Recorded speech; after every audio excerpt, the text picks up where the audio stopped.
Hi friends, welcome back to my channel. कैसे हैं आप लोग? उम्मीद करते हो बहुत अच्छे होंगे।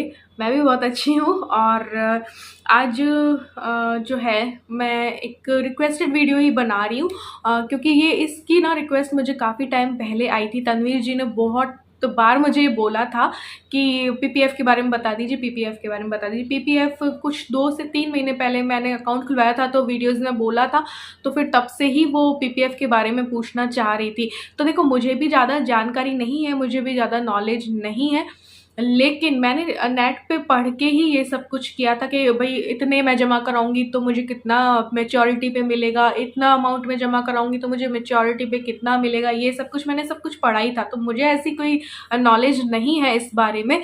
और देखिए, पोस्ट ऑफिस में पीपीएफ का हमने अकाउंट खुलवाया था, क्योंकि मुझे हमेशा से ही पोस्ट ऑफिस जो है ना वो सेफ लगता है। इसमें कोई रिस्क नहीं लगती कि जोखिम नहीं लगता है कि पैसा डूब जाएगा, पैसा डूब जाएगा। तो मैंने पोस्ट ऑफिस में देखो आरडी भी करवा रखी है, मैंने पोस्ट ऑफिस में एमआईएस भी मैं पोस्ट ऑफिस में करवा देती हूँ, और पीपीएफ भी जो है अकाउंट खुलवाया था। तो अभी 2-3 महीने पहले ही खुलवाया था, तो तब से ही उनकी रिक्वेस्ट थी कि बता दीजिए। तो देखो, मुझे ऐसी कुछ खास नॉलेज नहीं है, जो भी मैंने देखा, पढ़ा और सुना उसके अकॉर्डिंग मैंने अपना खुलवाया था। और काफ़ी टाइम से मैं सोच रही थी, लेकिन ये थोड़ा सा लेट कर रहे थे मेरे हस्बैंड, तो सोचते सोचते काफ़ी लेट हो गए हम और अब जाके इन्होंने करवाया था। लेकिन इस चीज़ को जल्दी ही हमें करवा लेना चाहिए। तो क्या है पीपीएफ, और इसमें कितने रुपए से हम शुरुआत कर सकते हैं, कितना निवेश जो है कर सकते हैं, मिनिमम कितना कर सकते हैं, मैक्सिमम कितना कर सकते हैं, कब इसकी मैच्योरिटी होती है, और इतना कितना जमा करवाने पर कितना हमें मिलता है, कितना ब्याज मिलता है, वो सब कुछ मैं आज इस वीडियो में आपको थोड़ा बहुत बता दूंगी, जितना मैंने पढ़ा है और जितना मुझे नॉलेज है। ठीक है, बाकी तो आप भी नेट में देख सकते हो, आपको सब कुछ यूट्यूब पे और भी वीडियोस मिल जाएंगी। अब पीपीएफ के बारे में आप डालोगे तो आपको बहुत सी वीडियोस मिल जाएंगी, शायद होंगी, बहुत होंगी अच्छे से, जिन्होंने समझा रखा होगा, जिनको अच्छी नॉलेज होगी इस विषय में, तो उन्होंने अच्छे से भी कर रखा होगा। लेकिन मुझे जितना नॉलेज है मैं आपको उतना बता देती हूँ। तो जितना मुझे पता है मैं बता देती हूँ। PPF means public provident fund. अब इसमें कितना पैसा से हम स्टार्ट कर सकते हैं और कितना मैक्सिमम, इसकी लिमिट क्या है वो भी बता देती हूँ। पीपीएफ जो है पब्लिक प्रोविडेंट फंड है, ठीक है। इस पर अभी जो पोस्ट ऑफिस है वो 7.1% की दर से सालाना चक्रवृद्धि ब्याज जो है वो दे रहा है। अब चक्रवृद्धि ब्याज क्या है पहले वो बता दूं कि चक्रवृद्धि ब्याज में ऐसा है कि अगर आपने 500 रुपये सालाना इस स्कीम में पैसे जमा करवाए, और इस पर अगर मान लो कि 30 रुपये ब्याज लगा, उस 500 रुपये में 30 रुपये ब्याज लगा, तो नेक्स्ट ईयर आपको 530 रुपये पर ब्याज मिलेगा। हालांकि आप नेक्स्ट ईयर और भी जमा करवाओगे, लेकिन चक्रवृद्धि ब्याज ये है कि अगर जैसे आपकी जो रकम है 500 रुपये, उस पर जो ब्याज लगा तो वो जुड़ के जितना रकम हुआ उस रकम पे बाद में आपको अगले साल वो शायद ब्याज मिलेगा। मे बी ऐसा ही कुछ है, ठीक है। अब इसमें आप कितना रुपए से आप जमा करवा सकते हो, तो मिनिमम आप जो पीपीएफ है उसमें 500 रुपये से जो है निवेश कर सकते हो।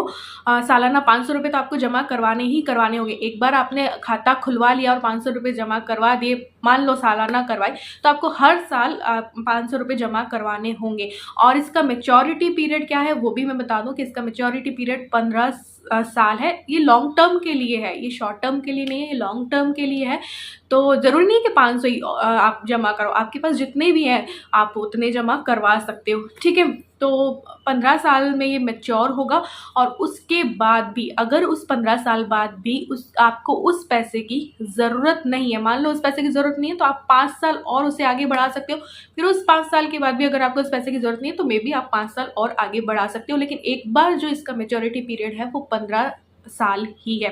अब कितना मैंने आपको बता दिया कि मिनिमम आपको 500 रुपये जमा कराना है, और मैक्सिमम आप 1.5 लाख रुपए तक जमा करवा सकते हो। यानी कि अगर आपके पास पैसे हैं तो आप इसकी लिमिट जो है, सालाना लिमिट है 1.5 लाख रुपए। एक साल में आप 500 रुपये से लेकर 1.5 लाख रुपए तक पीपीएफ में जमा करवा सकते हो। अब वो आपके ऊपर है कि आपके पास कितने हैं। अब ऐसा नहीं है कि एक मुश्त इसमें जमा करवाने हैं, कि एक साथ ही साल में एक बार ही इसमें जमा करवाना है, नहीं, आप मंथली भी इसमें जमा करवा सकते हो। तो जितना भी आपके पास है आप मंथली भी दे सकते हो, अपनी सहूलियत के अकॉर्डिंग आप मंथली भी जमा करवा सकते हो। सालाना आप एक किश्त जमा करवाना चाहते हो तो वो ठीक है, नहीं तो आप इंस्टॉलमेंट में यानी हर मंथ 12 महीने कर सकते हो। अगर आपने कोई टारगेट बनाया कि मुझे सालाना इतना 1000 रुपया जमा करवाना है, तो उसको आप 12 महीने में बांट लो, आप इंस्टॉलमेंट में हर महीने जमा करवा सकते हो। तो मिनिमम 500 से लेकर मैक्सिमम 1.5 लाख रुपए तक आप जमा करवा सकते हो। 15 साल मैच्योरिटी पीरियड है, ब्याज इस पे 7.1% की दर से चक्रवृद्धि ब्याज मिल रहा है, ठीक है। अब ये भी मैं आगे बता दूंगी कि अगर आप मंथली 500 रुपये जमा करवाते हो तो आपको कितना 15 साल बाद मैच्योरिटी पे कितना मिलेगा, और अगर 1000 रुपये जमा करवाते हो तो मैच्योरिटी पे कितना मिलेगा, 7.1 के ब्याज की दर से ही बताऊंगी। और ये भी मैंने पढ़ा ही है, ये मैं अपने मन से नहीं बता रही, मैंने पढ़ा था उस टाइम पे 2-3 महीने पहले। और अगर आप 2000 जमा करवाते हो तो आपको पकने पर जो ये मैच्योरिटी पर कितना मिलेगा, 5000 जमा करवाते हो तो कितना मिलेगा, वो आप अपने आप फिर लगा सकते हो। 2000 तक मैं बता दूंगी कि इतना इतना जमा करवाने पर आपको कितना मिलेगा, ठीक है। और इसमें और भी कई लाभ है, तो वो भी मैं बता दूंगी। और भी कई है कि भाई आप मिनिमम राशि 500 से आप स्टार्ट कर सकते हो, है ना। और इसमें जो आपको ब्याज मिलेगा ना, उस पर आपको टैक्स भी नहीं देना पड़ता है। एटीसी के तहत टैक्स में भी इसमें है ना वो छूट जो है ना वो मिलती है। और ये बिल्कुल सिक्योर है क्योंकि पोस्ट ऑफिस की है, तो बिल्कुल सरकार के नियंत्रण में है। तो ये वैसे ही बहुत सेफ साइड में हम रहते हैं, हमारा पैसा सेफ साइड में रहता है। तो इसके कई छोटे मोटे कई ऐसे लाभ हैं, तो इसलिए मैंने भी करवाया। और बहुत से लोगों का पहले से ही है, मैं तो काफ़ी लेट हूँ। तो ये था। और आगे मैं बता देती हूँ, 500 रुपये आप जमा करवाओगे तो इतने ब्याज के अकॉर्डिंग कितना आपको मिलेगा, ठीक है। तो ठीक है, अब हम देख लेते हैं कि अगर हम मंथली 500 रुपये जमा करवाएं तो 15 साल बाद हमें कितना मिलेगा। अब अगर आप मंथली पीपीएफ में 500 रुपये जमा करवाते हो ना, मंथली हर महीने 500 रुपये, तो 12 महीने में आपके 6000 बने, ठीक है। और ऐसे ही 15 साल में आपके बनेंगे 90,000 के करीब पैसा आपने जमा करवाया। आपने अपनी तरफ से 15 साल में 90,000 पैसा जमा करवाया। अब पीपीएफ में 7.1% की दर से सालाना जो चक्रवृद्धि ब्याज लगता है उसमें आपको ब्याज मिलेगा मे बी 67,784 के करीब जो है आपका ब्याज मिलता है। 90,000 तो आपने जो जमा कराए वो रकम हुई, और उस रकम पे आपको जो ब्याज मिला वो हुआ 67,784। तो जब मैच्योरिटी होगी, आपकी रकम जब पकेगी, तो आपकी रकम में भी 1,57,784 के करीब आएगी। 500 रुपये अगर आप मंथली जमा करवाते हो तो 15 सालों बाद आपको 1,57,784 के करीब पैसे मिलेंगे। अब ऐसे ही आप 1000 का भी लगा सकते हो, 2000 का भी लगा सकते हो, 3000 का भी लगा सकते हो। जितने भी आपके पास मंथली है ना, आप बच रहे हैं पैसे, तो आप पीपीएफ में डाल दो, पीपीएफ का अकाउंट खुलवा सकते हो और ऐसे आप अपने पैसे की बचत कर सकते हो। तो शुरुआत आप 500 से भी कर सकते हो। तो 500 भी जमा कराओगे ना तो इतने सालों बाद आपको 1.5 लाख से ज़्यादा रुपया जो है वो मिल जाएगा। अब 1000 का भी मैं आप लोगों को बता देती हूँ कि 1000 रुपये में कितना आपको मिलेगा 15 साल बाद। अगर आपके पास जैसे महीने के 1000 रुपये आप जमा करवाते हो पीपीएफ में, तो आपके सालाना तो बने 12,000 के एक महीने में हमने अगर जमा करवाए। आप इसे एक मुश्त भी जमा करवा सकते हो और मंथली भी जमा करवा सकते हो, ये दोनों ऑप्शन आपके पास होते हैं। ब्याज आपको सालाना चक्रवृद्धि ब्याज मिल जाएगा 7.1 की दर से सालाना, ठीक है। तो अगर आपने मंथली 1000 रुपये जमा करवाए तो सालाना हुए आपके 12,000, है ना। और फिर आपके 15 साल में देखो 500 के अकॉर्डिंग जब हमने कराया था तो आपके बने थे 90, तो यहाँ पे 1,80,000 15 साल में आपने जमा करवाए, ठीक है। 15 साल में आपकी मूल रकम तो ही 1,80,000, ठीक है। और उस पर जो ब्याज मिलेगा वो 7.1% की दर से जो चक्रवृद्धि ब्याज मिलेगा वो आपको मिलेगा 1,35,567 के करीब मिलेगा, ठीक है। तो फिर 1,80,000 प्लस 1,35,000 आप जोड़ेंगे तो मे बी बन जाएगा 3,15,500 समथिंग बन जाएगा। तो अगर आप 1,000 महीने के जमा करवाते हो तो 15 साल बाद आपको पीपीएफ में 3,15,500 समथिंग मिलते। इसी तरीके से आप दुगना कर लीजिए, 2,000 का है, फिर अगर आपके पास 3 है तो आप 3,000 भी मंथली जमा करवा सकते हो, कैसे भी कर सकते हो। तो इस तरीके से जो है पीपीएफ में आपको ब्याज मिलता है, इतना ब्याज होता है, ये मैच्योरिटी पीरियड होता है। मिनिमम आप 500 जमा करवा सकते हो, मैक्सिमम आप 1.5 लाख रुपए जमा करवा सकते हो, ऐसे करके।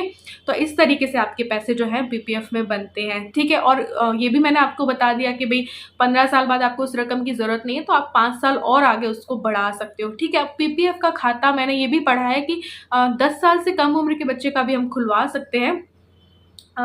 तो उसमें क्या होता है कि खुल तो जाएगा, लेकिन जब तक वो बच्चा मैच्योर नहीं होता है, बालिग नहीं होता है, तब तक उस खाते का जो देख-रेख है वो अभिभावक ही करेंगे, माता-पिता ही करेंगे, ऐसे होता है ना? तो जैसे लड़कियों की तो सुकन्या ठीक है, तो लड़कों के नाम पे हम फिर पीपीएफ भी करवा सकते हैं, पीपीएफ का अकाउंट खुलवा सकते हैं, तो ऐसे भी हम कर सकते हैं। तो मैं भी थोड़ा बहुत जितना मुझे पता था उतना मैंने आप लोगों को बता दिया है। ज़्यादा मुझे नॉलेज नहीं है, मुझे इतना ही मैंने पढ़ा था और देखा था, है ना। वीडियोस तो मैंने नहीं देखी क्योंकि मैं लंबी लंबी वीडियोस देख नहीं सकती, पता नहीं मुझे ऐसा है।